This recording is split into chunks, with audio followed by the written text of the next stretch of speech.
امراحہ کی کارکردگی اچھے اسٹوڈنٹس کی طرح تسلی بخش رہی تھی اور ظاہر ہے وہ پروفیسرز کی نظر میں آ چکی تھی۔ سر رابرٹ نے یاد سے کلاس میں وہ کارڈز پڑھے جو پہلی کلاس کے دن انہیں لکھ کر دیے گئے تھے اور جس میں اپنے موٹو کے نیچے انہوں نے خود کو 100% کا چیلنج دیا تھا۔ سر رابرٹ نے جو طنز کیا وہ سننے سے تعلق رکھتے تھے، جیسا کہ انہوں نے ہیک کا کارڈ لہرایا، ہیک جو یونی میں ہر ایک کو کمپیوٹر گیمز کے چیلنج دیتا ہوا پایا جاتا تھا۔ دنیا کی شاید ہی کوئی ایسی گیم ہوگی جس میں اس نے دن رات لگا کر ریکارڈ نہیں بنایا ہوگا۔ تو ماسٹرز ان انگلش لٹریچر کیوں کر رہے ہو؟ 3D میں ہی کوئی ڈگری لے لو، گیمز بنایا کرنا، کھیلا بھی کرنا۔ اس کی شکل پر بےچارگی چھا گئی۔ طنز نہ کرو عمرہ، مجھے تو خود سے نفرت ہے اس سب سے، لیکن کیا کروں، یہ لت جان ہی نہیں چھوڑ رہی۔ تمہارے پاس کوئی ترکیب ہے اس سے جان چھڑانے کی؟ امراحہ سمجھ میں آیا، تمہاری دیکھا دیکھی بہت سو نے مجھے عمرہ کہنا شروع کر دیا ہے، تم اپنا لیپ ٹاپ توڑ ڈالو۔ امراحہ نے عمرہ کا غصہ نکالا، نہ رہے گا لیپ ٹاپ نہ کھیلو گے گیمز۔ کیا ہمیشہ ہی تمہارا دماغ ایسے شاندار انداز سے کام کرتا ہے عمرہ؟ چلتا تو نہیں تھا لیکن تم سب کے درمیان آ کر چلنے لگا، ہوئی گا یہی ہوئی گا۔ چھوٹی سی مانو بلی کی طرح آنکھیں جھپکتے اپنی نشست خود کو کسی طرح سے غائب کرنے کی کوشش میں تھا، اور ظاہر ہے وہ ناکام تھا۔ ہیگ چیلنج 100%، موٹو ایسے پڑھنا ہے کہ حیران کر دینا ہے۔ ویل ہیگ آپ کامیاب رہے، ہم سب کو حیران کر دیا آپ نے۔ ہیگ کی حیران کن 100% کارکردگی پر پلیز ٹیبل بجائے جائیں۔ زور شور سے ٹیبل بجائے گئے، زور شور سے ٹیبل وقفے وقفے سے بجتے رہے۔ تمہیں آلیان پڑھاتا رہا ہے نا؟ شکل سے تو تم لوور مڈل کلاس سے بھی نیچے کی مخلوق رکھتی ہو، اردو میڈیم میں پڑھتی رہی ہو نا؟ ایسا رزلٹ دینا تمہارے بس کی بات نہیں۔ اس کی ہم جماعت شزا نے اپنی ری بانڈ بھووں کو کسی طرح مستول کی طرح تان کر پوچھا۔ ٹھیک کہا، میں اردو میڈیم میں ہی پڑھتی رہی ہوں، اچھا ہوتا تم بھی پڑھ لیتی، تمہارا تو شمار بھی 40% والوں میں نہ ہوتا۔ اور تمہیں کس نے کہا کہ آلیان مجھے پڑھاتا رہا ہے؟ پتہ نہیں پاکستانی اردو میڈیم میں پڑھنے کو گالی کیوں سمجھتے ہیں۔ انگریز تو انگریزی پڑھنے میں حد تک محسوس نہیں کرتے، بلکہ انگریزوں کو اس وقت شرم آیا کرتی تھی جب انہیں خود پر جبر کر کے لاطینی پڑھنی پڑتی تھی۔ دوسری اقوام اپنی مرضی سے ساری دنیا کی زبانیں سیکھ لیں گی، لیکن جہاں کوئی زبان ان کی جگہ لینے کی کوشش کرے گی وہیں وہ اپنی واضح ناپسندیدگی ثابت کر کے اپنی زبان کے آگے ڈھال بن کر کھڑے ہو جائیں گے کہ دنیا کی کوئی زبان ان کی زبان سے اچھی ہے نہ ہوگی۔ علی کامنز میں وہ گھنٹوں تمہارے پاس بیٹھا رہا کرتا تھا۔ ریبانڈ ہی بالوں کو شیزا نے ہاتھ لگائے بغیر گردن کے جھٹکے سے شانوں سے پرے کیا۔ امراحہ اسے دیکھ کر رہ گئی، یعنی پاکستانی خواتین دنیا کے کسی بھی کونے میں رہیں، خصلت عظیم ٹوپ پر دل و جان سے نثار رہتی ہیں، کسی تمغے کی طرح سجائے فخر و غرور سے سرشار پھرتی ہیں۔ وہ بزنس کا اسٹوڈنٹ ہے، میں انگلش لٹریچر کی۔ وہ اتنا نالائق ہے کہ میں پروفیسر سے اچھا انگلش لٹریچر پڑھا سکتا ہے۔ وہ اتنا لائق ہے کہ پروفیسر سے اچھا انگلش لٹریچر پڑھا سکتا ہے۔ وہ اتنا لائق ہے، آخر سب کو کیسے پتا چلا؟ امراحہ نے خود کو سوچتے ہوئے پایا۔ تم اس سے ٹیوشن لیتی رہی ہو؟ امراحہ پوچھے بنا نہ رہ سکی۔ تم اس کی جان چھوڑ دیتی تو وہ کسی اور کو ٹیوشن دیتا نا؟ ہونٹوں کے کونوں کو استہزائیہ اچکا کر وہ کڑوی گولی کی طرح بدمزہ سی دکھائی دینے لگی۔ آلیان یونی کا روجر فیلڈ ہے، ساری ٹرافیاں اکٹھی کر لائے گا وہ۔ ویسے تم آج کل اس کے ساتھ نظر نہیں آتی، وہ بھی ڈپارٹمنٹ نہیں آتا۔ شزا نے مکمل ایمانداری سے ٹوہ کی ڈیوٹی سر انجام دی تھی اور وہ اس میں غفلت کا شکار قطعاً نہیں ہوئی تھی۔ امراحہ کوئی جواب دینا ہی نہیں چاہتی تھی۔ ویسے میں نے بھی وہ ڈس سنی ہے، تمہارے نادر خیالات پر مبنی۔ شزا طنز سے کھلکھلائی اور امراحہ کے لیے اس کے پاس سے ہٹ جانے کے علاوہ کوئی چارہ نہ رہا۔ شزا جو گریوٹی فالز کی پیسیفسا کے نام سے زیادہ جانی جاتی تھی، اسے عجیب و غریب ملبوسات پہننے پر لیڈی گاگا بھی کہا جاتا تھا۔ وہ پاکستان کے ایک بڑے وزیر کی بیٹی تھی جن کے وزیر اعظم بننے کے امکانات کافی روشن تھے۔ وہ اسٹوڈنٹس اور پروفیسر سے ایسے مخاطب ہوتی تھی جیسے کرپشن کے پیسوں سے بنائے گئے اپنے پاپا کے محل نما گھر کے گھریلو ملازم سے مخاطب ہو۔ جو لباس وہ ایک بار پہن لیتی دوبارہ کوئی اسے اس لباس میں کم ہی دیکھتا۔ اس کے جوتے، بیگز، قلم، نوٹ بکس، ملبوسات اور ایسی دوسری چیزیں اتنی مہنگی ہوتی کہ انہیں دیکھ کر حقیقتاً اسٹوڈنٹس کو ہول اٹھتے کہ اف، کیا اس نے انہیں خریدنے کی جرت کی؟ کیا واقعی اس نے انہیں خرید لیا؟ اور یہ کیا، یہ تو اس کے ہاتھ میں بھی ہیں۔ اسی لیے پاکستان میں غربت کا یہ عالم ہے، سارے بجٹ سے تو لیڈی گاگا کے کپڑے جوتے ہی آ جاتے ہیں۔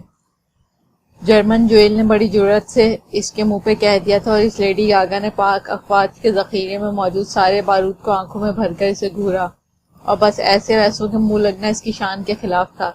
ایک بار لیکچر کے دوران وہ اپنے آئی فون کے ساتھ مصروف سے کئی بار اس حرکت پر سرزنش کی جا چکی تھی، پر کیا کیا جا سکتا تھا؟ وہ اتنا بارود اپنے ساتھ رکھتی تھی کہ کوئی کچھ بھی کہہ دیتا تو بھی فائدہ نہ ہوا کرتا۔ مزید اس نے یہ کیا کہ مزے سے پچھلی رو میں بیٹھے جوناتھن کی تصویر کلک کی۔ نیند کی وجہ سے جوناتھن کے لیے مشکل تر ہو رہا تھا سر کو ڈھلکنے سے روکنا اور آنکھیں پوری کھول کے متوجہ رہنا۔ لیڈی گاگا باقاعدہ کرسی سے کھڑے ہو کر پیچھے جوناتھن کی طرف رخ کر کے یہ حرکت کی تھی۔ کلاس دنگ رہ گئی۔ اگر آپ کو لیکچر نہیں سنا تھا تو آپ کلاس سے آؤٹ ہو جائیں اور باہر نکل کر مانچسٹر کی تصویریں اتاریں، پروفیسر نے کسی قدر تحمل سے کہا۔ سننا ہے، اگر کسی کا کام ہوا تو اس نے بے نیازی سے شانے اچکا کر کہا۔ یہ بدتمیزی کی انتہا تھی بلا شبہ۔ آپ کے ملک میں نہیں ہے، لیکن یہاں گرومنگ کورسز ہوتے ہیں۔ کلاس اسٹوڈنٹس آپ کو فنڈز جمع کر کے دیں گے، آپ گرومنگ کلاسز لیں۔ جب بات کرنا سیکھ جائیں تو آئیے گا، ہم آپ کو ڈگری دے دیں گے۔ تو آپ گرومنگ کلاسز لے کر آئے ہیں؟ اگر آپ میرے ساتھ میرے 2-3 مزید مکالمے ہو گئے تو یقیناً مجھے بھی دینے پڑے گی۔ امراہ اتنی شرمندہ ہوئی کہ سارا وقت کلاس میں سر جھکا کر بیٹھی رہی۔ تو یہ لیڈی گاگا ابھی آلیان کے بارے میں خبریں رکھنے میں دلچسپی رکھتی تھی اور یقیناً اس تک رسائی حاصل کرنے کی کوشش بھی کی ہوگی، لیکن وہ رسائی صرف امراہ کی ہو سکی تھی۔ علی کامنس کے باغ میں بیٹھے وہ خود کو اداس ہونے سے روک رہی تھی۔ اس کا رزلٹ اچھا رہا تھا اور ظاہر ہے وہ خوش ہو کر بھی خوش نہیں تھی۔ ایگزامز کے دنوں میں آلیان نے اسے یونیکورن دیا تھا جس کی پیشانی کے سینگ پر سفید چٹ کھبی تھی اور آلیان کی لکھائی میں لکھا تھا keep calm and write a unicorn into exams لکھا تھا۔ ایگزامز کے دنوں میں کم و بیش ہر اسٹوڈنٹس کے اسٹڈی ٹیبل پہ یہ یونیکورن نظر آتا تھا۔ کچھ سینئر فریشرز کو دیتے ہیں، کچھ گھروں سے لے کر نکلتے ہیں، لیکن بے خبر امراہ کو آلیان نے دے دیا تھا۔ ایگزامز کی تیاری کے دوران وہ تھک جاتی تو اس شرٹ کو دیکھ لیتی جسے اس میں ایک نامعلوم سی طاقت اود آتی اور وہ تن ہی دہی سے پھر سے پڑھنے لگتی۔ اگر سب کچھ پہلے جیسا ہوتا تو آلیان شاید اس کے پاس آتا، نیلے پیلے سفید پھول لے کر، اور کہتا اگلی بار اس سے بھی اچھے رزلٹ پر تمہیں اس سے بڑا پھولوں کا گلدستہ گملے کے ساتھ ملے گا، تیسرے سیمسٹر میں پھولوں کا گودام ملے گا، اور چوتھے اور فائنل میں وہ شرارت سے مسکرا کر خاموش ہو جاتا۔ سارے مرجائے پھولوں نے امراہ کے گرد ڈھیر لگا لیا۔ وہ اٹھ کر لائبریری آ گئی۔ کیسی ہو مینڈ کی؟ وہ اپنی کتابیں ایشو کروا چکی تھی اور یونیورسٹی کا منحوس ترین انسان کارل اپنی کتابیں ایشو کروا رہا تھا۔ چوئنگم سے وہ ایسے اور اتنی تیزی سے پٹاخے پھوڑ رہا تھا جیسے اسے جلد از جلد اس چوئنگم سے ننا منا بم تیار کرنا ہو اور پھر اس نے وہ بم کسی پر دے مارنا ہو۔ امراہ سے بہترین مستحق کون ہوگا کارل کے بم کا؟ کچھ شزا کا غصہ، کچھ سے زیادہ اپنے اندر کا دکھ، اور کچھ ہارڈ راک میں ڈسک کا چلایا جانا۔ اس نے ہاتھ میں پکڑی 3 وزنی موٹی کتابوں کا سیٹ اس کے سر پر دے مارا۔ مجھ سے دور رہا کرو، مینڈک ہوگے تمہارا خاندان اور آگے پیچھے کے سب فلاں فلاں اور فلانی فلانیاں۔ تم سے آگے کا فکرہ، اس نے اردو میں کہا، اور شزا کی آنکھوں کا بارود ادھار لیتے اسے اپنی نظروں میں بھر کر داغتے وہ اسے گھورنے لگی۔ کاؤنٹر پر کھڑے 3 لائبریرین کے ہاتھ کام کرتے رک گئے۔ 50-60 کے قریب ادھر ادھر کھڑے آتے جاتے اسٹوڈنٹ سے باقاعدہ رک کر اس منظر کو دیکھا۔ ذرا دور کھڑی منجلا کے ہاتھ سے کتابیں گر گئیں۔ بھلا منجلا کو کیا ضرورت تھی اپنے وزن سے زیادہ کتابیں اٹھانے کی؟ اور کارل کو چوئنگم چباتا جبڑا رک گیا۔ بم اس کے جبڑے کے اندر ہی پھٹا اور دھواں کانوں، آنکھوں، ناک سے نکلا۔ اس نے گردن کو خم دیا اور آگے آنکھوں کو ذرا پھیلا کر امراہ کو دیکھا۔ اسے دیکھا، یعنی تم مینڈ کی دی لاسٹ ڈک، تمہاری اتنی جرأت؟ ہاں اب میں سمجھا۔ زیر لب مسکراتا 2 انگلیاں اس کی طرف اٹھا کر اپنی آنکھوں کے سامنے لا کر ایران کے لیے امریکی مارکا واچنگ یو کی دھمکی ایران کو۔ او نہیں، امراہ کو وہ دیتا لائبریری سے باہر چلا گیا۔ لائبریری کا ماحول جو اس کے سر پر کتابیں پڑھنے سے وہیں جامد ہو گیا تھا پھر سے رواں ہو گیا۔ وہ اپنی کتابیں سنبھالتی باہر نکلی اور یہ کیا، کارل ایک دم سے کسی چھلاوے کی طرح اس کے سامنے آیا اور اس کے ہاتھ سے کتابیں چھین کر لے گیا۔ 2 سیکنڈ بھی کم ہوں گے اس نے اس سے بھی کم وقت میں یہ کیا۔ تالیاں کارل کے لیے اور امراہ کے لیے ایک عدد ٹشو۔ لائبریری کی کتابیں لے گیا۔ ساکت حالت میں امراہ خوف سے بڑبڑائی، امراہ کا سر گھوم گیا. یہ اس نے کیا کیا؟ اس نے کال کے ساتھ پنجابی پنگا کیوں لیا؟ اور وہ لائبریری کی ملکیت کتابیں لے گیا اور وہ انہیں ضائع کر دے گا اور پھر اسے جرمانہ بھرنا پڑے گا. اتنا جرمانہ، اس سے تو اتنی مہنگی اور تاریخی کتابیں نکلوائی تھیں. اللہ امراہ سے پوچھے اس نے اتنی فاش غلطی کیوں کی؟ جب وہ کال کے دماغ جیسا دماغ نہیں رکھتی تھی تو کال کے غصے جیسا غصہ بھی نہیں رکھنا چاہیے تھا. وہ بزنس اسکول کی طرف بھاگی کال کو ڈھونڈنے، پر اب تو جیمز بانڈ، انڈیانا جونز، سی آئی اے ایجنٹس اور ان کے آگے پیچھے کے سبھی رشتہ دار بھی آ جاتے تو بھی کال کو ڈھونڈ نہ سکتے. وہ بزنس اسکول کے کوریڈور میں کھڑی اور بے بسی سے آلیان کے پاس جانے کا سوچ رہی تھی، لیکن آخری بار جو اس کی آنکھوں سے چھلکتی زرد مہری دیکھ رہی تھی، اس کی کپ کپی ہی نہ تھمی تھی تو پھر سے کیسے اس کے پاس چلی جاتی. اسے ویرا کے پاس جانا پڑا. تم اس سے کیوں الجھی؟ دماغ چل گیا تھا میرا. کچھ کرتی ہوں، پرسکون رہو تم. ویرا کال کو فون کرنے لگی. وہ کہہ رہا ہے وہ تمہیں کل دے دے گا. آج ہی کیوں نہیں؟ اس کی شکل پر ہوائیاں اڑنے لگیں. تم نے اس کے سر پر کتابیں دے ماری، ایک دن کی فوری تو وہ تمہیں دے گا نا. ویرا نے اسے ہلکا پلکا کرنے کے لیے بات کو مزاق کا رنگ دیا. اور اگر ایک دن کی خواری ہے تو میں ہو جاتی ہوں خوار. اگر تم کہو تو میں ہال میں سے لا کر لا دوں اس کے روم سے. ویرا پچھلے واقعے سے اس قدر شرمندہ تھی کہ کوشش کرتی تھی کہ اس کا زیادہ سے زیادہ خیال رکھے تاکہ اس کی پریشانی ختم کر سکے. نہیں، کل تک انتظار کر لیتی ہوں. لیکن یہ ایک دن کی خواری ہرگز نہیں تھی. اسے ویرا سے کہہ دینا چاہیے تھا کہ ہاں چھاپا مار کر اس کے کمرے سے کتابیں لے آؤ، لیکن اب دیر ہو چکی تھی. اگلے دن کال کتابیں لیے اس کے سامنے کھڑا تھا. یہ لو امراہ دی مینٹ کی، میں تمہیں روتے ہوئے نہیں دیکھ سکتا، لیکن پہلے مجھے سوری بولو. کتابیں اس نے سینے کے دونوں بازوں کی لپیٹ میں تھام رکھی تھی، حفاظت سے، محبت سے. سوری، دانت پر دانت جما کر امراہ نے خود ہی تسلی دیتے ہوئے کہا. جس وقت تم نے مجھے کتابیں ماری تھی اس وقت کم سے کم 200 لوگوں نے ہمیں دیکھا تھا، یعنی میرے پاس 200 لوگ گواہ تھے، چشمدید گواہ. تم سمجھ رہی ہو نا اس سے کیا ہو سکتا تھا؟ تم یونیورسٹی سے بے دخل ہوتی، پھر میں تم پر پورے 10 لاکھ پاؤنڈ کا حتک عزت اور قاتلانہ حملے کے ہر جانے کا دعویٰ کرتا. لیکن ایک تو میں بہت رحم دل ہوں، چھوٹا سا میاؤں میاؤں کرنا سا دل ہے میرا، اور پھر تم سے پرانی دوستی بھی ہے. اب سوری کو کم سے کم 400 لوگوں کو تو سننا چاہیے نا. یہ کچھ زیادہ نہیں ہے. بلا شبہ میں انصاف پسندی سے کام لے رہا ہوں. دونوں انگلش ڈپارٹمنٹ کے باہر کھڑے تھے اور وہاں کرب و جوار میں اتنے اسٹوڈنٹس تو تھے کہ کال کی حسرت پوری ہو جاتی. امراہ نے پھر سے اس وقت کو کوسا جس وقت اس نے دکھ اور غصے سے بھڑک کے کتابیں مارنے کی خوفناک غلطی کر ڈالی تھی. لب بھینچ کر اس نے آس پاس دیکھا، قدرے بلند آواز میں کہا سوری. کال سینے سے کتابیں لگائے ذرا سا کمر اور سر کو خم دے کر کھڑا رہا. اس کی گہری نیلی آنکھوں میں کہوں کہ جوار بھاٹے پھوٹنے لگے. بڑی ادا سے اس نے کسی ملکہ عالیہ کی طرح گردن کو گھما کر آس پاس دیکھا، پھر ہونٹوں کو ارادتاً بگاڑ لیا، جیسے اس صورتحال نے اس کی قومی وقار اور باعزت شخصیت کو صدمہ پہنچایا ہو اور اس کی ساکھ متاثر ہوئی ہو. کوئی متوجہ ہی نہیں ہوا. بگڑے ہونٹوں کے ساتھ اس نے انگلی سے اشارہ کر کے امراہ کو گردن گھما کر دیکھنے کا اشارہ کیا. امراہ نے کرتن گردن نہیں گھمائی. وہ تو یہ سوچ رہی تھی آخر وہ ماسٹرز کر کے کیا کرے گی، یعنی اگر وہ یونیورسٹی چھوڑ کر لاہور واپس چلی جائے تو کیسا رہے گا. کال سے کہیں زیادہ رحم دلی سے منوس کہنے والے تھے. مجھے چلے جانا چاہیے، میں نے اپنا ارادہ بدل دیا، میں پورے 15 لاکھ پاؤنڈ کا دعویٰ کروں گا. کال جانے لگا. سوری، امراہ نے پوری شدت سے چلا کر کہا. ہر جانا کا دعویٰ تو کیا کرتا، اسے لائبریری کی کتابوں کی فکر تھی. کافی سے زیادہ فرق پڑا اس بار. سب نے حیرت سے امراہ کو دیکھا. ایک بار پھر سے ماحول جامد ہو گیا. گردنیں امراہ کی طرف مڑ گئیں، آنکھوں میں حیرت سمٹ آئی. کال نے ادائے بے نیازی سے کہ وہ امراہ کے کسی مسئلے کو حل کرنے کے لیے پاس کھڑا ہے، آنکھوں کی پتیوں کو گول گول گھما کر فریز ہو چکے اس منظر کو دیکھا اور جیسے شانت سا ہو گیا.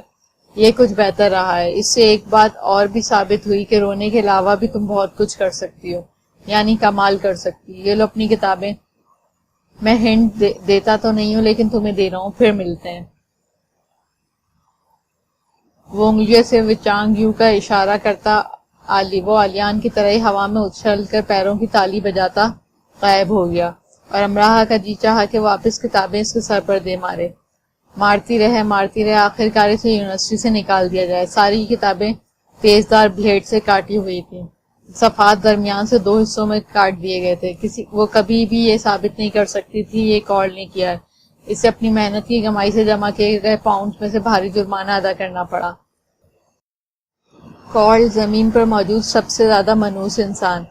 وہ وہ کھانا نہیں کھا سکی، سو نہیں سکی. اس کے جی میں آیا کہ وہ کال کو ساری بددعائیں دے ڈالے جو پنجاب کی خواتین روایتی خاندانی لڑائیوں میں دیتی ہیں، لیکن اسے چند امراہ ٹائپ بددعائیں ہی دے سکی، جیسے کہ مانچسٹر میں جب بادل چھائیں تو آسمانی بجلی تم پر ٹوٹ پڑے اور ایسے گرے کہ تمہیں سیاہبود بنا دے، تم زندہ رہو لیکن مردوں کی طرح. یونی کے سب اسٹوڈنٹ تمہیں دیکھتے ہی چیخیں مارنے لگے. دل برداشتہ ہو کر تم یونیورسٹی ہی چھوڑ جاؤ، اور یا یہ کہ تم رات کو سو تو کال ہو صبح ہو اٹھو تو فلم نرنیا کے لومڑ بن چکے ہو. آمین. اس واقعے کے بعد وہ زمین پر موجود سب سے زیادہ دکھی لوگوں میں سے ایک ہو گئی. اسے پوری شدت سے محسوس ہوتا تھا کہ وہ اکیلی ہو گئی ہے. عالیان اسے کہیں دکھائی نہیں دیتا تھا. ایک بار وہ اسے دکھائی دیا بھی تو اپنے آپ کو سیاہ ہڈ میں چھپائے. اگر میں کہیں گم ہو جاؤں تو تم مجھے کیسے ڈھونڈو گی؟ ایک بار وہ امراہ سے پوچھنے لگا. وہ کیا کیا سوچتا رہتا تھا. وہ گم ہونے جا رہا تھا اور اسے انتظام بھی رکھنا تھا کہ اسے ڈھونڈ لیا جائے. تمہارے ان لمبے کانوں سے، اس نے سنجیدگی سے کہا، لیکن ساتھ ساتھ سیاہ پتلیاں بھی مٹکائیں. میری شناخت کے لیے یہ اتنا اہم کردار کریں گے مجھے نہیں معلوم تھا. میں دعا کرتا ہوں یہ لمبے اور لمبے ہو جائیں تاکہ تم مجھے جلدی سے ڈھونڈ لیا جائے. اب تو وہ جلدی سے گم ہو گیا تھا. امراہ سے ان لمبے اور بڑے کانوں سے پہچان کر ڈھونڈنا نکالے وہ انہیں ہوڈی میں چھپا کر رکھتا تھا. معمولی بات تھی لیکن تکلیف دہ بات تھی. ہاٹ راک کے باہر آخری ملاقات کے بعد امراہ نے اسے بہت سارے دنوں کے بعد آکسفورڈ یونیورسٹی روڈ پر تیزی سے سائیکل چلاتے دیکھا تھا. امراہ بس میں تھی. کاش بس کی جگہ وہاں کوئی لاہوری رکشہ ہوتا تو وہ رکشے والے سے کہتی کہ بھائی ذرا اس سرمئی ہوڈی والے کا تعاقب کرنا. وہ دیکھنا چاہتی تھی کہ آخر وہ اب کہاں اتنا مصروف رہتا ہے کہ دکھائی بھی نہیں دیتا. اسی روڈ پر اس کے ساتھ چہل قدمی کرنے والا اسی روڈ پر اس سے دور بھاگ رہا تھا. وہ چپکے سے بزنس ڈپارٹمنٹ کے کتنے ہی چکر لگا لیتی وہ اسے نظر نہیں آتا تھا. وہ واقعی ذہین تھا، چھپ جانا جانتا تھا. امراہ تو ناکارہ تھی اور اسے اتنی بڑی یونی میں ڈھونڈ نکالتا تھا. اکثر وہ یونی میوزیم کے کسی کھدرے میں چھپی سی کھڑی ہوتی تھی اور پیچھے آ کر کھڑا ہو جاتا، جیسے چلتے چلتے سے خواب آ جاتے ہوں کہ امراہ اس وقت کہاں ہے. جیسے وہ ریڈار ہو اور ٹھیک ٹھیک معلوم ہو کہ امراہ نامی جہاز مانچسٹر یونیورسٹی کے آسمان پر ایک طرف کو محو پرواز ہے. امراہ کو یہ خواب نہیں آتے تھے کہ وہ کہاں ہے. سارے خواب عالیان کو ہی کیوں آئے؟ سب الہام عالیان ہی کو کیوں ہوئے؟ اس مغرب میں رہنے والے کو مشرقی آداب کس نے سکھائے؟ ڈھونڈ نکالتا اور ظاہر بھی نہ کرتا. ان گروہوں کا بادشاہ وہ کب بنا؟ دوبارہ وہ عالیان سے بات کرنے کی ہمت نہیں کر سکی. وہ اسے دیکھ لینا چاہتی تھی بس. ان کے درمیان جو کچھ ہو چکا تھا اسے ٹھیک ہونے میں وقت بھی لگنے والا تھا اور مرہم بھی. مرہم وقت کے تھال پر تھا وہ اور وقت کی قسمت کی مٹھی میں. امراہ کے ہاتھ میں تو اب کچھ بھی نہیں رہا تھا. آؤ اور سب کہہ ڈالو، میں سننے کے لیے تیار ہوں، اور اسے معمولی نہ جانو. The big been London double deck بس اور لندن ٹیکسی برطانیہ کے لینڈ مارک مانے جاتے ہیں، اور سائی کو مانچسٹر یونیورسٹی کے اسٹوڈنٹ کا لینڈ مارک مانا جاتا ہے. بلا شک و شبہ کے سیڈ آل سب کہہ ڈالو یعنی سائی. پیلے رنگ کے بورڈ پر نارنجی روشنائی سے الفاظ سائی کی لکھائی میں لکھے گئے ہیں. یونی میں شاید ہی کوئی ایسا بد نصیب ہوگا جو اس بورڈ کے مالک کو نہیں جانتا ہوگا. سائی سیاہ فام نسلاً امریکی لیکن برطانوی شہری ہے. اس کا اصل نام ایڈی ہے. ہلکے گھنگریالے بال، پتلا سا جس کی وجہ سے کچھ زیادہ ہی لمبا دکھتا ہے، آنکھیں گول گول اور نمایاں، اور ان پر پتلے فریم کا نظر کا چشمہ. اپنے بیگ کو دونوں کندھوں پر پھنسائے کمر پر پیچھے لٹکائے وہ مانچسٹر یونیورسٹی کا زمینی فرشتہ ہے. یونی کا دادا دادی، نانا نانی، چچا ماموں، خالہ بہن بھائی دوست، اور وہ سب ہے، وہ سائی ہے. یونیورسٹی میں اس کے بیٹھنے کی ایک ہی مخصوص جگہ تھی، علی لرننگ کامن کے باغ کے درخت تلے. ویسے اسے کہیں بھی روک کر بیٹھایا جا سکتا تھا. وہ اعتراض نہیں کیا کرتا تھا کیونکہ وہ تو فرشتہ تھا اور اس تک رسائی بہت آسان تھی. جب وہ فارغ ہوتا درخت تلے آ کر بیٹھ جاتا اور بیگ میں سے بورڈ نکال کر رکھ لیتا. مطلب میں فارغ ہوں، ہمیں تن گوش ہوں، آؤ میں سب کی سنوں گا اور تم سب کہہ ڈالو اپنے درد، اپنی تکلیفیں، وہ سب فضول کی باتیں جو کوئی اور نہیں سنتا، تمہارے رونے کے قصے، تمہارے نہ ہنسنے کی وجوہات، تمہاری خالی جیب کی بدقسمتیاں، تمہارے کمروں سے کھانوں کی اشیاء کا غائب ہو جانا، شیمپو، پرفیومز اور ایسی دوسری چیزوں کا گمشدہ رہنا. اسائنمنٹس کا مکمل نہ ہونا، پڑھائی ایک بوجھ لگنا، پرانی کتابوں کا نہ بکنا، نئی کتابوں کے پیسوں کا بار اور کیفے میں اڑ جانا، لیکچر سے زیادہ دھیان پارٹی میں لگے رہنا، گھر کی یاد سنانا، مجھے کوئی اعتراض نہیں ہے، میں تو سب سننے کے لیے دونوں جان سے تیار ہوں۔ ایڈی یعنی کہ سائی یونیورسٹی کا 4 سالہ پرانا اسٹوڈنٹ، اس کی تاریخ کے بارے میں مختلف باتیں گردش کرتی رہتی ہیں۔ کچھ کہتے ہیں کہ جب وہ نیا یونی آیا تھا تو کچھ معاملات کو لے کر اتنا پریشان رہا کرتا تھا کہ فلاں درخت کے سائے میں بیٹھ کر رونے لگتا تھا۔ اس نے 1-2 اسٹوڈنٹس کو اپنی بات سنانے کی کوشش کی، لیکن کچھ کے پاس وقت نہیں تھا اور کچھ کا کہنا تھا وہ بیکار باتوں کو لے کر پریشان ہے۔ اب اگر کسی پروفیسر نے اس کے آگے کی رو میں بیٹھے لڑکے کو مسکرا کر دیکھ لیا اور بعد ازاں سائی کو ذرا سی ترچھی نظروں سے دیکھ لیا تو اس میں رونے کی کیا بات ہے؟ پروفیسر کو تو خود بھی نہیں معلوم ہوتا کہ وہ آخر کیا کر رہے ہیں۔ اور اگر کوریڈور میں چلتے شرارتی لڑکیاں ایک دم سے اس کے سامنے آ کر دائرہ بنا کر اسے چٹکیاں بھر کر اس کا چشمہ اتار کر بھاگ بھی گئیں تو اسے انجوائے کرنا چاہیے تھا کہ ایسی تتلی لڑکیاں صرف اس کے ساتھ شرارت کرتی ہیں۔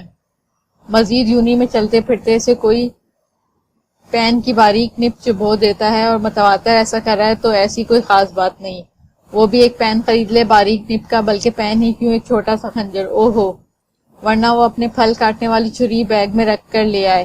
اس میں مسئلہ کیا تھا آخر؟ 6 مہینے بعد سائی نے محسوس کیا کہ بہت سی باتیں دوسروں کے لیے بہت معمولی اور غیر اہم ہوتی ہیں، جبکہ وہی باتیں کسی ایک کے لیے بہت اہم اور غیر معمولی ہو جاتی ہیں۔ اس نے ایک بورڈ بنایا اور اس پر say it all لکھا اور اسے لے کر یونی میں گشت کرتا رہا۔ جہاں کوئی اس سے اس کا مطلب پوچھتا تو وہ بتا دیتا۔ پہل اس کے say it all کی ضرورت کسی کو محسوس نہیں، بلکہ ایک مزہ کا خیز خیال لگا۔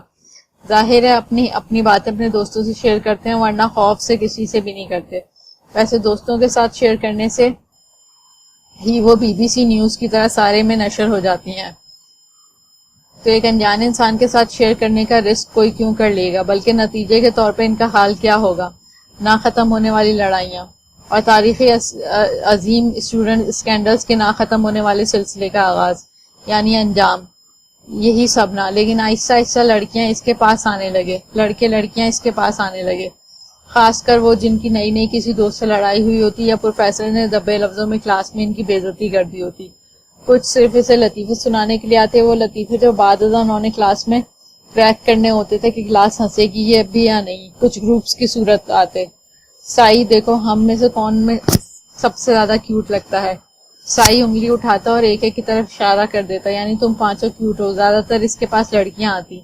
اب سائی کا اصول تھا کہ برطانیہ، امریکہ بلکہ پورے یورپ کی فوج بھی اس کے گھیرا ڈال کے کھڑی ہو جاتی تو بھی وہ کسی کا بتایا ایک لفظ منہ سے نہ نکالتا۔ اسے راکٹ باندھ کر اڑا دو یا توپ کے گولی سے، اگر کوئی اسے کچھ بتا گیا ہے، دل کا حال سنا گیا ہے، تو بس وہ سائی کے سینے میں دفن ہو چکا ہے۔ سوئس بینکوں کے سبھی پیسے نکال کر بھی اس کے آگے ڈھیر کر دی جائیں تو بھی اس کا منہ نہیں کھلے گا۔ یونی کے بہت سے اسٹوڈنٹ اسے رازوں کا ایٹم بم کہتے ہیں۔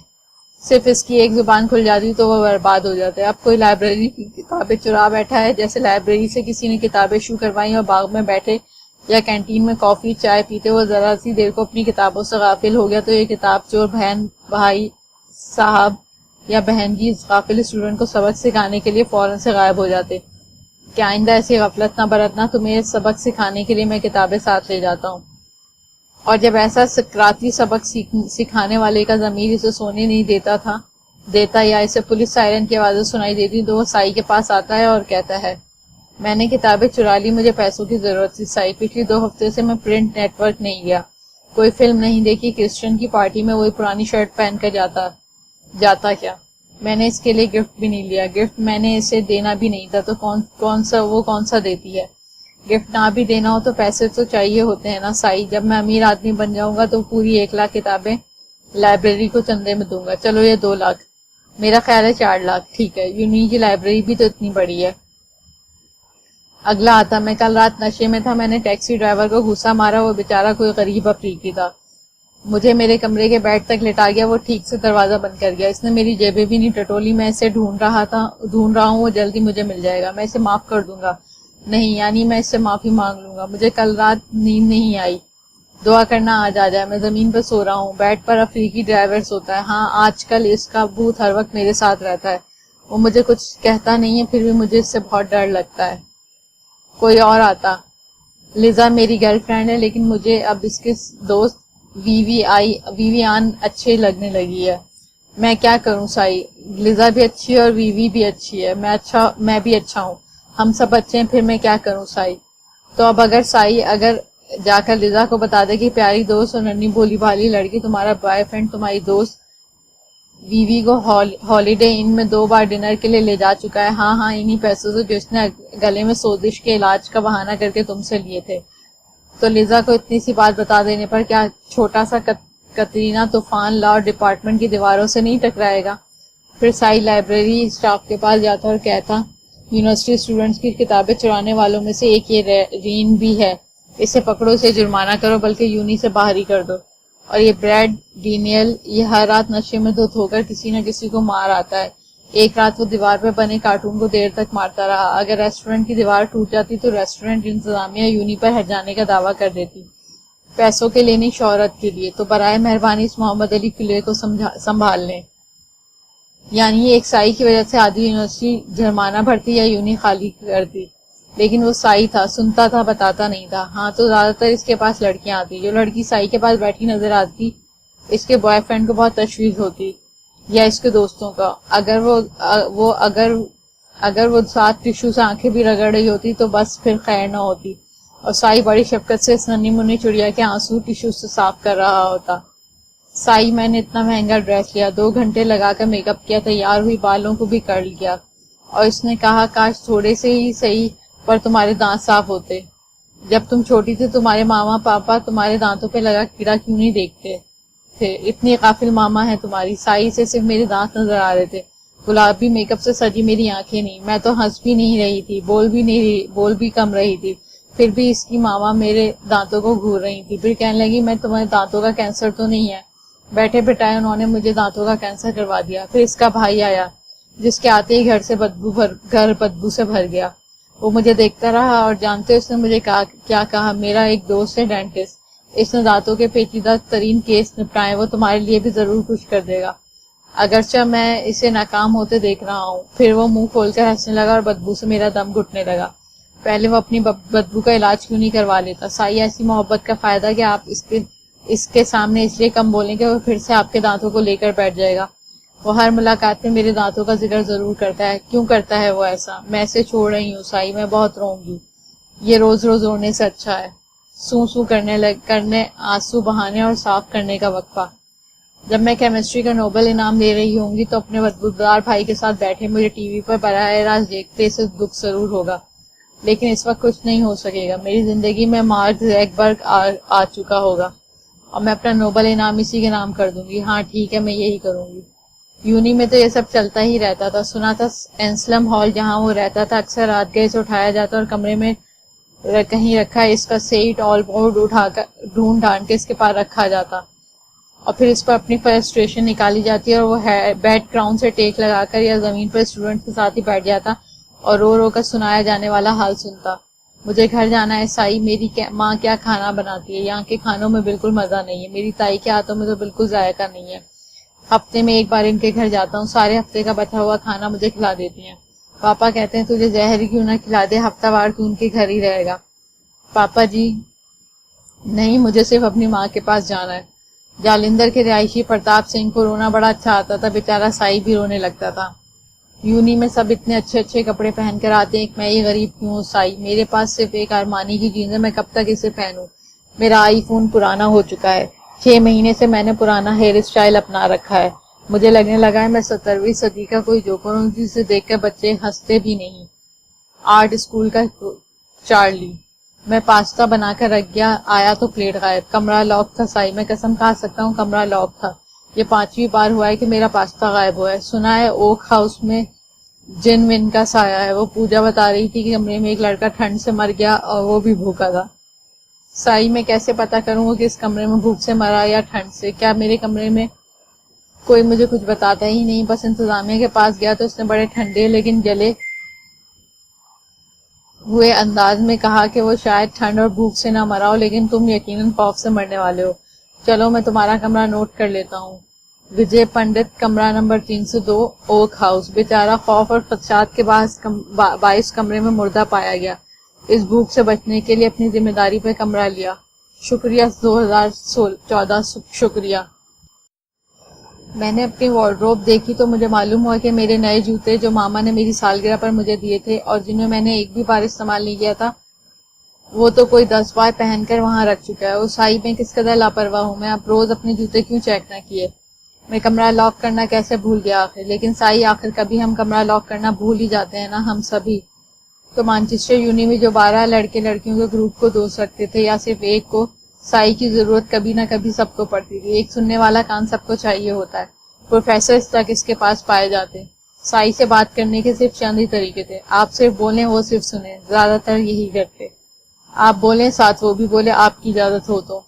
آپ بولیں تو پھر وہ سوالات کرے گا. آپ بول چکے ہیں تو وہ آپ کو اچھی یا جیسی کیسی رائے دے, آپ کی اجازت ہو تو. امراہ سائی کے پاس 2-4 بار آ چکی تھی. ایک بار جب اسے جاب نہیں مل رہی تھی, ایک بار جب عالیہ نہیں مل رہا تھا. اب کال والے واقعے کے بعد وہ پھر سے اس کے پاس رونے کے لیے آئی تھی. لیکن ایک ہندوستانی لڑکا راما اس کے پاس پہلے سے ہی بیٹھا ہوا تھا. وہ جانے لگی تو راما نے اسے ہاتھ کے اشارے سے روک لیا. وہ ہاتھوں کو گود میں رکھے سر جھکائے ایسے بیٹھا تھا جیسے مانچسٹر یونیورسٹی میں اس کی مہندی کی رسم ادا کی جا رہی ہو. آپ ہنس سکتے ہیں لیکن سچ یہی ہے. وہ میری ایک دوست ہے, بہت اچھی دوست. ہاں صرف دوست. وہ مجھ سے 1 سال سینئر ہے. یہ اس کا آخری سیمسٹر ہے. پھر وہ چلی جائے گی فرانس. اس نے کہا میں فرانس آ سکتا ہوں اس سے ملنے. ہاں میں چلا جاؤں گا اس سے ملنے. سے 1 سال بعد جاؤں گا, پھر شاید 5-6 سالوں بعد جاؤں, پھر شاید 8-10 سالوں بعد. پھر میں بوڑھا ہو جاؤں گا ظاہر ہے, پھر میں مر جاؤں گا ظاہر ہے. ہمیں مرنا بھی تو ہوگا نا. شاید وہ بھی کبھی آئے اتر پردیش مجھ سے ملنے. میں اسے اپنا گاؤں دکھاؤں گا. لیکن سائی یہ سب سوچنے میں رونے جیسا کیوں ہو چلا ہے. اور سائی ابھی وہ گئی نہیں, اور ابھی میں اسے بری طرح سے یاد کرنے لگا ہوں. ابھی تو وہ میرے پاس ہی ہے. اسے دیکھ کر مجھے رونا آ جاتا ہے. یہ اس کا آخری سیمسٹر ہے, اور پھر میرا بھی آخری سیمسٹر آ جائے گا. میں بھی چلا جاؤں گا مانچسٹر میں مل کر. دنیا میں بکھر کر ہم کھو جائیں گے نا سائی. امراہ گود میں ہاتھ رکھے ناکوں کی نمی چھپائے سر جھکائے بیٹھے اتر پردیش کے راما کو دیکھ رہی تھی. کوئی اندھا بھی بتا سکتا تھا کہ اس لڑکی کے چلے جانے کے بعد وہ سیدھے سیدھے مر جائے گا. اسے روک لو راما. سائی کو مشورے کی اجازت دی گئی. روک لینا اتنا آسان نہیں. وہ فرینچ ہے. خاندان کے نام پر اس کے پاس ایک ماں اور ایک سوتیلی بہن ہے. اس کی ماں بیلے ڈانس سے رہ چکی ہے. میرا خاندان, میرا کلچر. کوئی ترکیب نکالو لیکن اسے روک لو. وہ گئی تو تم بھی اپنی اصل حالت میں نہیں رہ پاؤ گے. تم مر جاؤ گے راما. اپنے زندہ رہنے کے لیے کچھ کرو. امراہ ایک ٹک راما کو دیکھ رہی تھی. جس فرینچ لڑکی کی وہ بات کر رہا تھا کافی مہینوں سے گاہے بگاہے شلوار قمیض ساڑی چولی میں ملبوس نظر آتی رہی تھی. ماتھے پر چھوٹی سی بندی بھی لگا لیتی. مننے سے بالوں کو چوٹی کی صورت بھون کے رکھنے کی کوشش کرتی. جس قصے کو راما بیٹھا رو رہا ہے, ایسے ہزاروں قصے مانچسٹر کی دھرتی سے شروع ہو کر ختم بھی ہو جاتے تھے, اور صرف خوش قسمت ہی ہوتے تھے جو آہیں اور یادیں نہیں ایک دوسرے کا ساتھ لے کر نکلتے تھے. مختلف ملکوں سماج اور روایتوں کے حامل اسٹوڈنٹس کا ایک جگہ اکٹھے ہو کر پڑھنا, دوست بننا, محبت میں مبتلا ہو جانا اور روایات کے نام پر الگ ہو جانا, اور پھر بڑھاپے میں آہیں بڑھنا. سب کڑوی ہی صحیح لیکن حقیقت تھی. راما کے بارے میں سوچتے اس نے اپنی نیند گنوا لی. وہ اپنی بات بتائے بغیر ہی پلٹ آئی تھی. کتابوں والے واقعے کو بمشکل چند ہی دن گزرے تھے کہ صبح وہ یونیورسٹی آئی اور اپنی کلاس لینے جا رہی تھی کہ اس کے قریب سے گزرتی ایک لڑکی نے اسے روک لیا. تمہارا جوتا بہت خوبصورت ہے, کہاں سے لیا ہے؟ وہی عظیم عادت تعریف پر بھول جانا. تو وہ بھی جھٹ پھول سی گئی اور بھول ہی گئی. اپنے اسٹور سے جہاں میں کام کرتی ہوں. بہت خوبصورت. اگر تمہیں برا نہ لگے تو میں پہن کر دیکھ لوں. میں آؤں گی تمہارے اسٹور سے لینے. ہاں کیوں نہیں. اس نے جھٹ جوتا اتار کر اس کے آگے کیا, اور اس گلابی اسکرٹ اور گلابی گالوں والی لڑکی نے جوتے کو پہننے کے بجائے اسے جھٹ اٹھا لیا اور یہ جا وہ جا. امراہ حیرت سے زیادہ سی آوازیں دیتی ہی رہ گئی, لیکن وہ رکی نہ پلٹی. لیکن رک کر چلتا کوئی اور اس کے پاس آ رہا تھا. کون پوچھے کون, کالڈ آن کون. اس کے ہاتھ میں اس کا گلابی جوتا تھا. یہ آج کے دن کے لیے میرے پاس رہے گا, تمہاری یاد دلائے گا. جوتا اس کے آگے لہرا کر وہ چلا گیا. ہاں وہ دے کر گیا تھا تو میں آؤں گا. پہلے سے وہ تفصیلات دے دیتا, یہی ہونا تھا. اس نے آس پاس دیکھا. بمشکل ایک جوتے سے چلتی بینچ پر بیٹھی. شرمندگی تھی کوئی. یہ کال اس کی جان کو آ گیا تھا. اب ایک جوتے کے ساتھ وہ اندر جا سکتی تھی نہ باہر. اس نے ویرا کو فون کیا لیکن اس کا فون بند تھا. وہ کلاس میں جا چکی ہوگی. ان کا بھی بند تھا. سردی کے دن سے زمین پر پیر رکھنے کی جرت چاہیے تھی, اور پھر لنگڑا کر چلنا. ناچار وہ اٹھی اور دوسرا جوتا بھی اتار لیا اور صرف جرابوں کے ساتھ چلتی بس اسٹاپ تک آئی. اور کیا جی کال. وہ اس کے پیچھے پیچھے اس کی تصویریں لے رہا تھا, بس آ کر ہی نہیں دے رہی تھی. وہ اسٹاپ پر جرابوں کے ساتھ ننگے پیر برف پر کھڑی تھی. دوسرا جوتا ہاتھ میں پکڑ رکھا تھا. اس نے گھور کر کوئی زور موجود کال کو دیکھا. اس کے جی میں آئی کہ ہاں بس اب اسے قاتلہ بن جانا چاہیے. اگر اب بھی نہیں بنے گی تو آخر کب بنے گی؟ اسے کال کا خون اس پر جائز تھا. اسے ساری زندگی اتنی کوفت اور شرمندگی نہیں ہوئی تھی جتنی یونی سے آتے اور 5 منٹ بنا جوتوں کے ایسے کھڑے رہنے سے ہو رہی تھی. تیزی سے اپنی کلاس کے لیے بھاگتے اسٹوڈنٹس بھی گردنیں موڑ کر اسے دیکھنا نہیں بھول رہے تھے اور ہنس بھی رہے تھے. گھر آئی جوتا تبدیل کیا. کیوں آ گئی اتنی جلدی؟ نشست گاہ میں دیکھتے ہی لیڈی مہر نے پوچھا. میرا جوتا. غصے کی شدت سے وہ اتنا ہی کہہ سکی. کیا ہوا جوتے کو؟ وہ ٹوٹ گیا. ایک منحوس انسان یونی میں وہ لے گیا. وہ چیل کوا ہے کیا؟ وہ ہنسی. نہیں ڈائن. ڈائن تو فیمیل نہیں ہوتی امراء، وہ میل ڈائن ہے. وہ انہیں بتانا چاہتی تھی یہی ہے وہ جس کے اور آلیان کے درمیان ایسی دوری کا باعث بنا ہے. یہ بات وہ اکثر خود کو تسلی دینے کے لیے سوچ لیا کرتی تھی. اپنے کی ایک الزام ویرا اور کال پر ڈال دیا کرتی تھی، جبکہ کال سے زیادہ وہ خود قصوروار تھی. جب وہ یونی واپس آئی اس کی پہلی کلاس شروع ہو چکی تھی. باقی کی کلاسز لے کر وہ واپس جا رہی تھی کہ بندر کی طرح کلا بازیاں لگاتا ہوا اس کے سامنے آیا. یہ لو اپنا جوتا. اس نے جوتا آگے کیا جس کے گلابی چمڑے کو بلیڈ سے لمبی لمبی لکیریں دے کر کاٹ دیا گیا تھا اور اس کی جھالر سی بن گئی تھی. اب اس جوتے کو کسی ریسرچ کے لیے تو بالکل استعمال کیا جا سکتا تھا کہ اس کی ابتدائی شکل آخر کیا رہی ہوگی، لیکن پاؤں میں پہننے کے لیے ہرگز نہیں. یہ ممکن ہی نہیں تھا. اچھا جوتا تھا لیکن زیادہ قیمتی نہیں تھا. تو مارکیٹ سے نیا لے لینا. وہ تیزی سے اس سے آگے چلنے لگی. ورنہ آج اسے قاتلہ بننے سے کوئی نہیں روک سکے گا. تم اب تک کہاں تھی امراء ہدیمینٹ کی؟ ٹر ٹر ٹر. میں کب سے تم ہوں اس یونی میں. تم تب سے کیوں نہیں آئے؟ اب سوچتا ہوں تو افسوس ہوتا ہے کیسے بیکار اور فضول گئے وہ سب ساتھ. بہت زیادہ افسوس ہوتا ہے. لیکن اب تو تم یہاں ہی ہو نا. مجھے وقت کو جمع اور ضبط دینا آتا ہے. اور دیکھو جتنی بھی تمہاری دوستیں ہیں بہنیں، جیسا کہ میں نے سنا ہے ایشیا میں بہت بڑے بڑے خاندان ہوتے ہیں، یعنی وہ جو تمہاری 6 7 8 10 بہنیں ہیں بالکل، ہاں جو بالکل جیسی ہیں، انہیں بھی تمہارے جیسی ہیں، انہیں بھی مانچسٹر بلا لو اسی یونی میں. کچھ بھی کر کے اکٹھے فنڈز کر دوں گا تاکہ انہیں آنے میں آسانی رہے. لیکن برائے مہربانی تم اپنی جیسی ایک کاربن کاپی کو یہاں لے آؤ. وہ اس کے ساتھ ساتھ چلتے مزے سے ایسی باتیں کر رہا تھا جیسے دنوں میں کتاب بدل دوستی ہو. یہ پنجاب. دوپٹہ بدل کر دوستی کو میں نے مانچسٹر میں کتاب بدل دوستی کا نام دے دیا. ٹھیک کیا نا؟ امراء رکی اور شرارے اگلتی آنکھوں سے کال کو تاڑا. کال بھی رک گیا اور بہت مزے سے امراء کو دیکھنے لگا. پھر اپنی ناک پر انگلی رکھ لی. تم ایکس مین سیریز میں کام کرتی رہی ہو کیا؟ یہ دیکھو میری کھال جل کر پھٹ رہی ہے. امراء نے کانوں میں ایئر فون لگایا اور میوزک تیز کر دیا. کال کا کہا اس کی پشت پر دیر تک فضا میں منتشر رہا. گھر واپسی پر بس میں بیٹھ کر اس نے ایسے دانت پر دانت جمائے جیسے ان دانتوں ترے کال کی گردن ہو. آخ تو کیا سوچ رہی تھی وہ؟ کاش میں بھی کال جیسی ہوتی یا ویرا جیسی، پھر اینٹ کا جواب پتھر سے دیتی، دو بدو جنگ ہوتی. اللہ جی میرے بھی ذہن میں کوئی ترکیب ڈال دیں کہ اس کال فال شال کو سب عطا کیا ہوا ہے. کال آلیان سے متعلق دھمکی دے کر تقریباً ہی غائب ہو گیا تھا. شاید وہ آلیان کو ڈھونڈتا رہا تھا، اور جب آلیان واپس آ گیا تو دوبارہ امراء سے اس کا ٹکراؤ نہیں ہوا تھا. اپنی عادت سے مجبور ہو کر وہ اسے لائبریری میں چھیڑ بیٹھا اور امراء نے پھر سے جیسے اسے خود کو تنگ کرنے کا اندیا دے دیا. ویسے بھی اس کے بارے میں مشہور تھا کہ الٹے کام کیے بغیر نہ اسے نیند آیا نہیں کرتی تھی، نہ ہی اس سے کھانا کھایا جاتا تھا. اس کے انسانی ڈھانچے میں اسپرنگ فکس تھے جو اسے کسی پل چین سے نہ رہنے دیتے. یہ اسپرنگ اس قدر کارآمد تھے کہ 10 قدم انسانوں کی طرح چلنے کے بعد وہ 11ویں قدم پر چھلانگ یا چھلانگ نما چال ضرور اپنا لیتا. آتے جاتے اسٹوڈنٹس کے ہاتھوں سے کھانے کی چیزوں چکھ لینا اس کے بائیں ہاتھ کی چھوٹی انگلی کا کام تھا.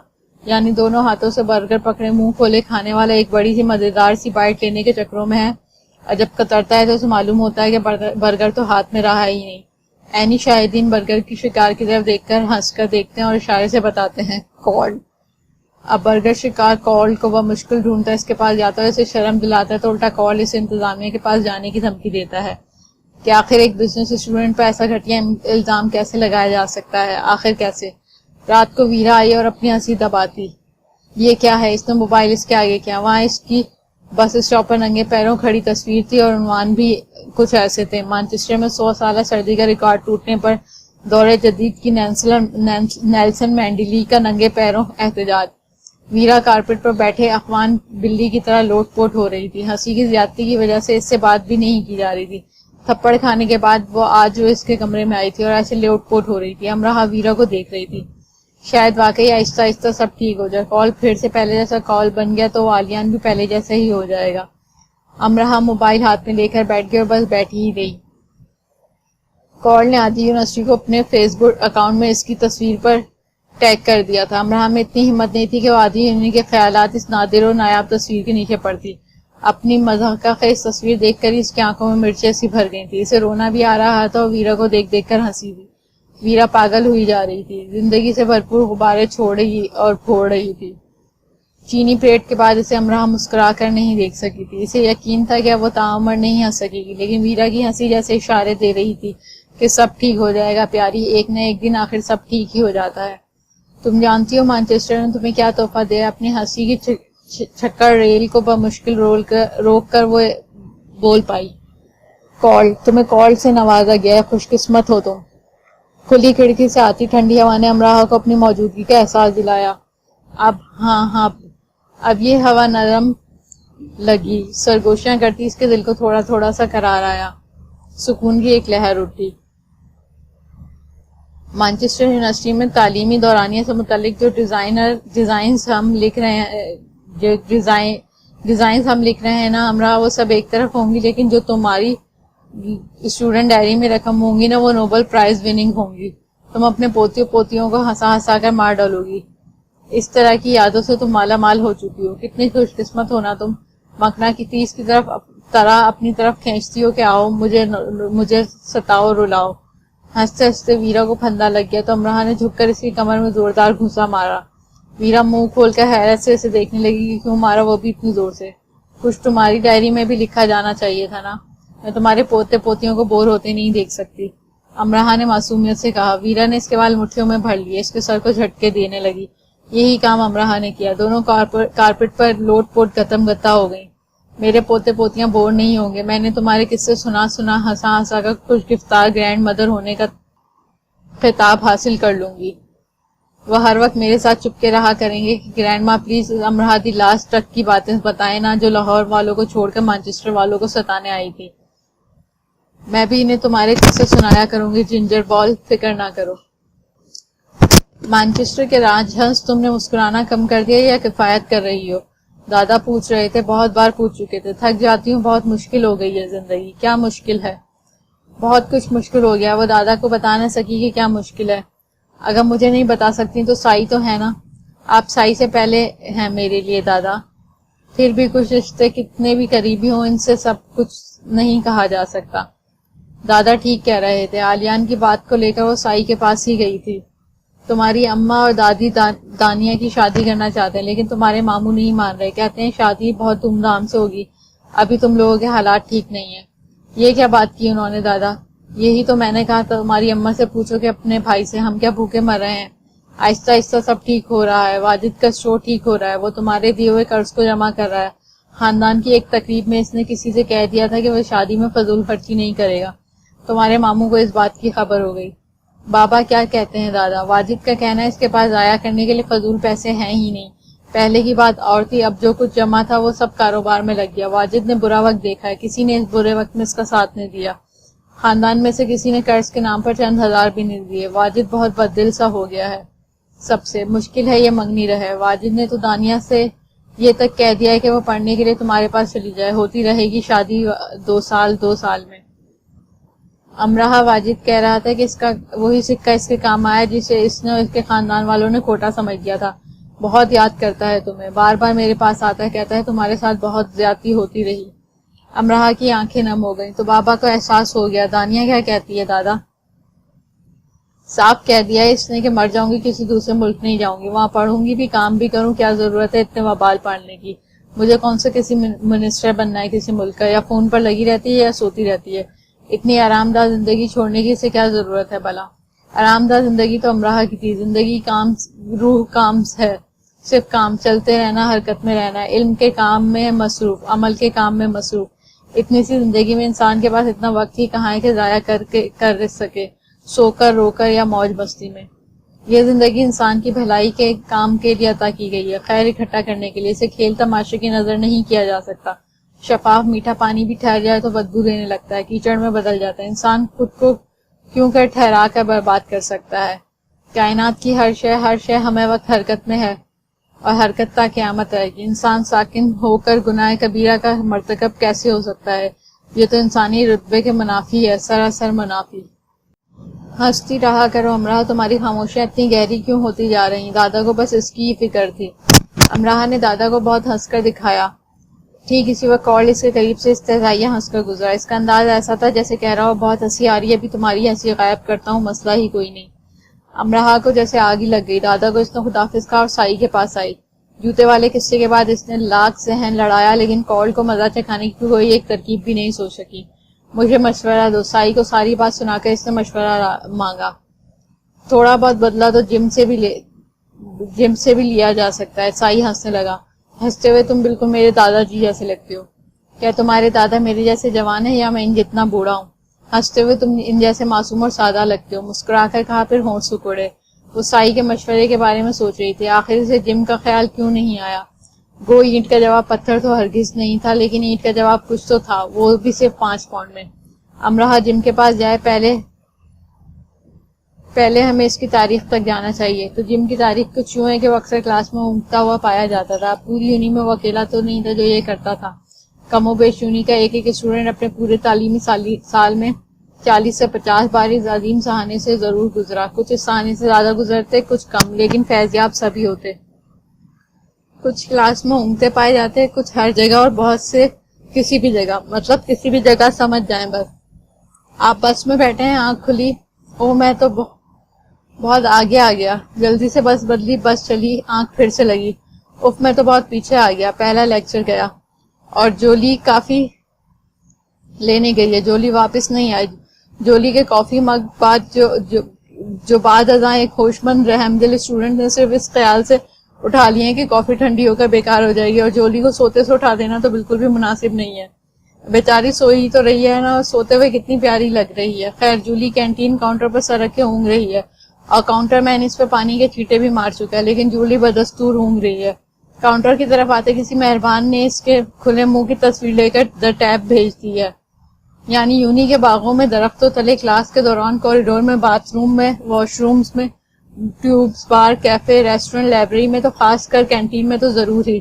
کون تھا جو منہ کھول کر اونگتا پایا نہیں جاتا تھا؟ ایگزامز کے دنوں میں تو ٹیبل اور کرسیوں کے نیچے بھی، اور تو اور کوڑا دان کی آڑ میں چھپ کر بھی. جب کوئی اس اونگ سے محفوظ نہیں تھا تو سزا صرف ایک جم کو ہی کیوں؟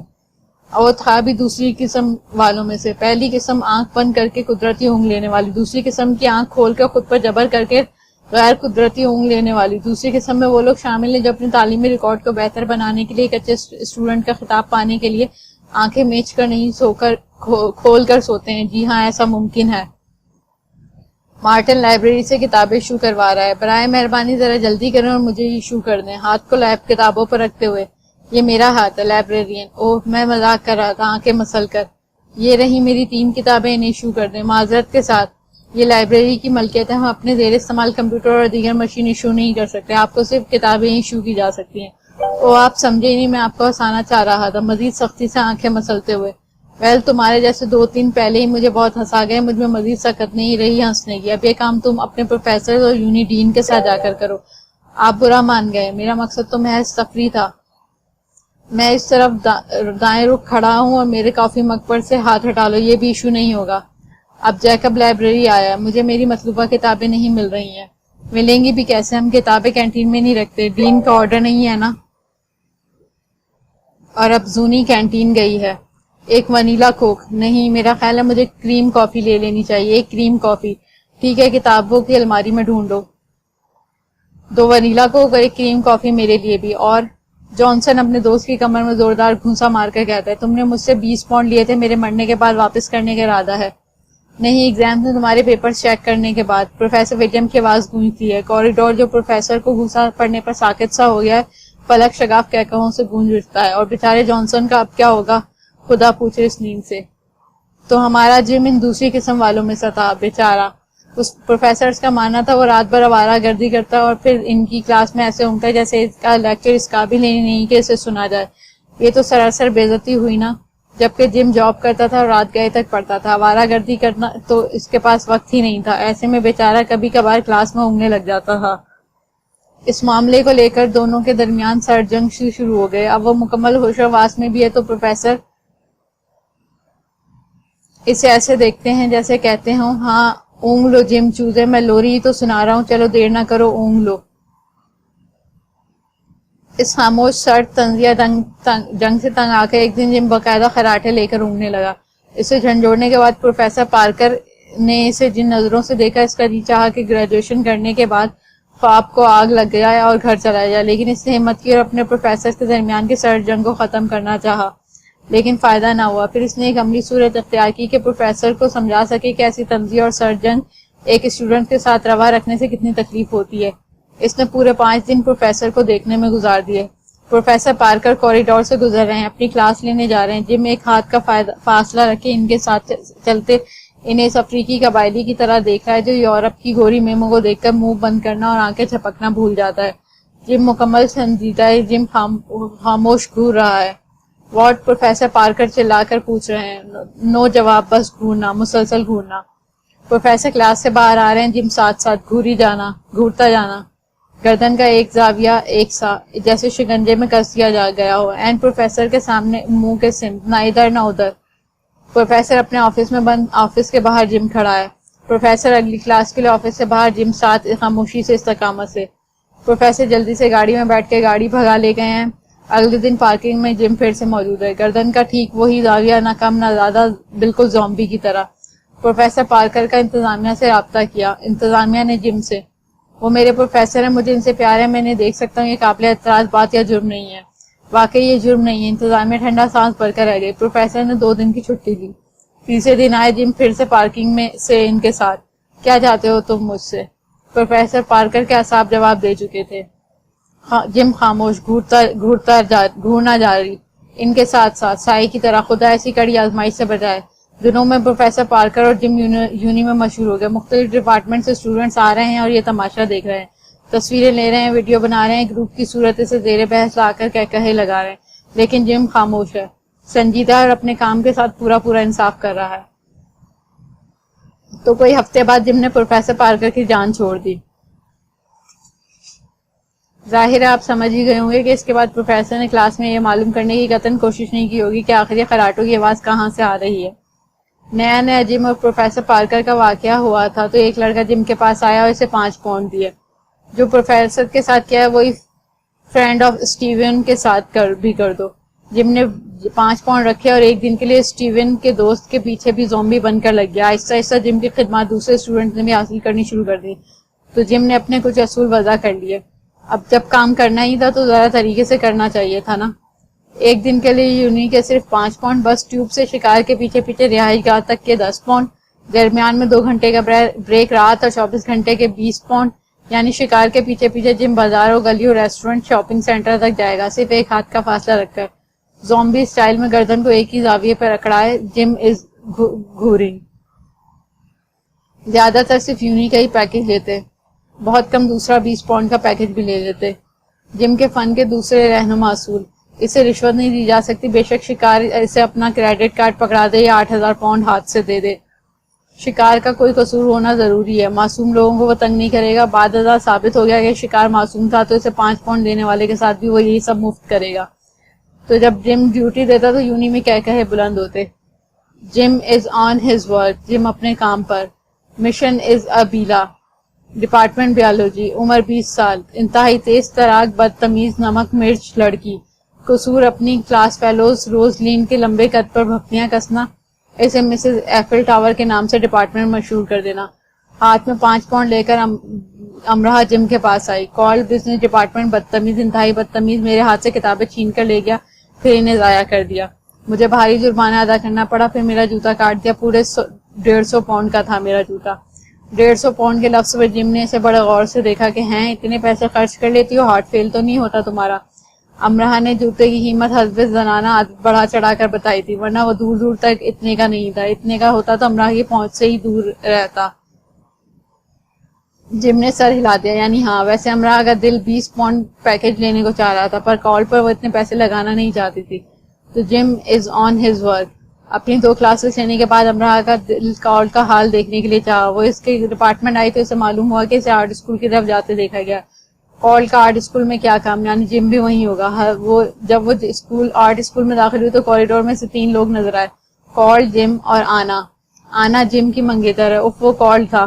امراہ اسے ہرا نہیں سکتی. منظر کچھ یوں تھا کہ جم اپنے انداز میں گردن کو کال کی طرف فکس کیے گرد و پیش سے بیگانہ ہوئے گھور رہا تھا، اور ٹھیک جم ہی کے انداز سے کال جم کی بھوری پالی سرخ گالوں والی پیاری سی منگیتر آنا کو گھور رہا تھا.